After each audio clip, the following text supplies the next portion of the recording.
Bronson Reed, who is was Jonah in New Japan, and he went from beating Kazuchika Okada in the G1 to being a lackey for the Miz. Now, again, career things are money is money, and you got to make money, and I'm sure WWE is going to do more with him than that. They have to recognize it. I mean, I don't think Triple H wanted to let him go in the first place, but it was part of some of those cuts that made everybody scratch their heads a little bit. And doesn't have the look of a contender or a champion.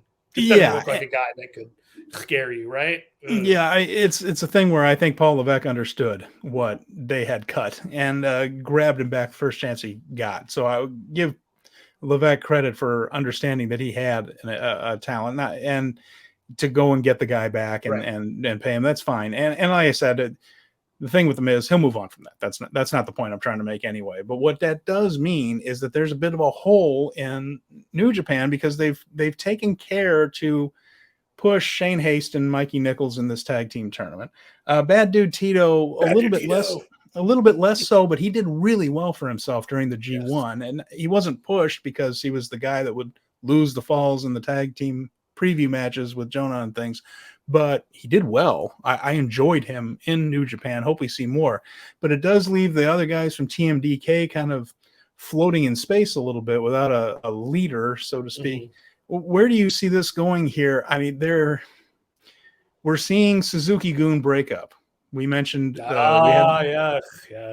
Is it possible that some of these people that are left out after the post Suzuki-gun run for those guys could get folded up with TMDK? Or where do you see this? Where do you see these guys fitting in? So you and I have had a long-standing conversation, and hat tip to you, by the way, for last week correctly predicting the very serious ramifications for what was going on with Minoru Suzuki and Suzuki-gun, and they're disbanding. There was no Zach Sabre Jr. at this announcement that he was not to be seen. So that was very interesting to me because I do feel like he's the heir apparent. Still could be. He still could be. No. If that were to be the case, he has ties to TMDK back in their Noah days, which was a tip given to me from Justin Nipper, historian and host of Write That Down. So I had to give him credit for that one. So there's a lineage there that for that vacuum of two stables combining into one, and we haven't really had a stable like merger or anything like that in a very, very long time.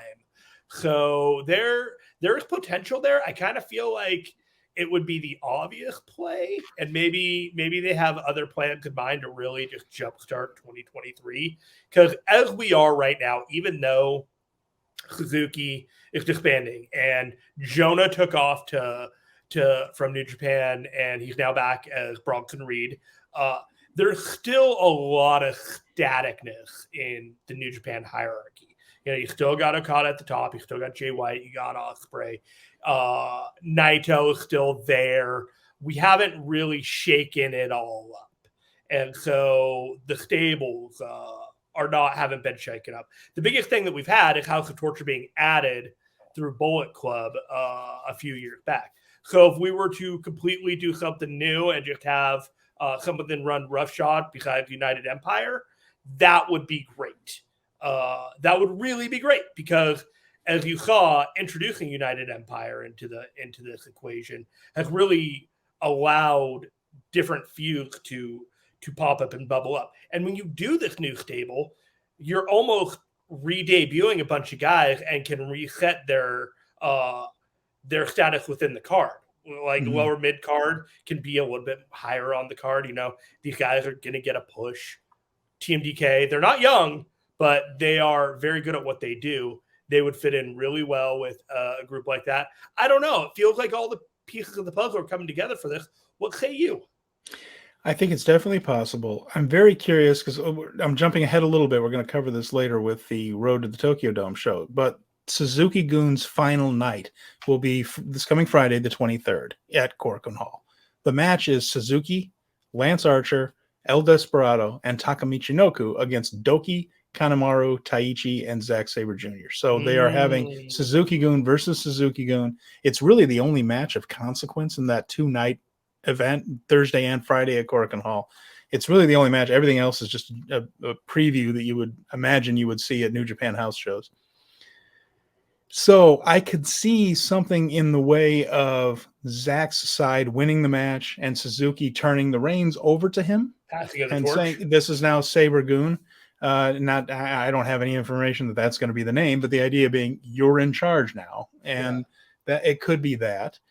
It could be just a matter of everybody shakes hands, and then there could be and I don't even mind this idea so much, a little ongoing storyline for a month or two as to where these guys end up. Maybe they come out and help somebody you would never expect them to help.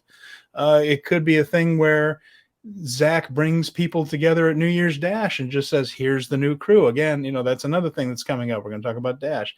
There's a lot of ways for it to go.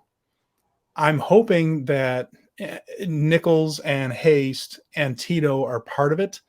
And if they were part of forming a new faction, I would find that very satisfying. Like you, I feel like a nice little shakeup could be just what New Japan needs going into 2023.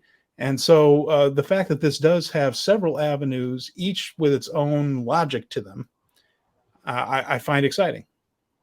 Do you think it's possible that a new stable could debut at Zach Sabre Jr.'s title match at Wrestle Kingdom? Yeah, I mean, yeah, absolutely possible. And it's also possible that they may run something at New Year's Dash as well. They usually do something very interesting for that. That's where Suzuki-gun returned to the company after being in Noah for a while, as they Archer and Suzuki and Taichi all of a sudden appeared and beat the living hell out of Chaos, and that was how that show ended. So if that's where Suzuki-gun returned, then maybe that's where the new beginning could be. So there are a lot of ways. I would say that timing wise, it would be very cool if Sabre had a stable and they ended up feuding with Blackpool Combat Club, and then Sabre would get his win back from the whole Bryan Danielson versus Zach Sabre feud that didn't end up happening at Forbidden Door the first time around. And it would all line up perfectly. And I feel like I fantasy booked the next 3 months and I should just pat myself on the back. We're done here. Let's go home. I'm still pimping for my Taichi Sonata tag team, because those two are BFFs, and I think it would work out great there. And Desperado is just an incredibly talented junior heavyweight. And if he and Kanemaru got in with somebody, I'm just fascinated to see where this goes, because those guys are all major players in New Japan. That Desperado's not going anywhere. Taichi's not going anywhere, and Zach is. None of those guys are going to be free agents just hanging out without a stable for long. It's just that's not how it works. Well, there you go. So we'll see how that turns out, but there could be a lot of different branches to that tree. So.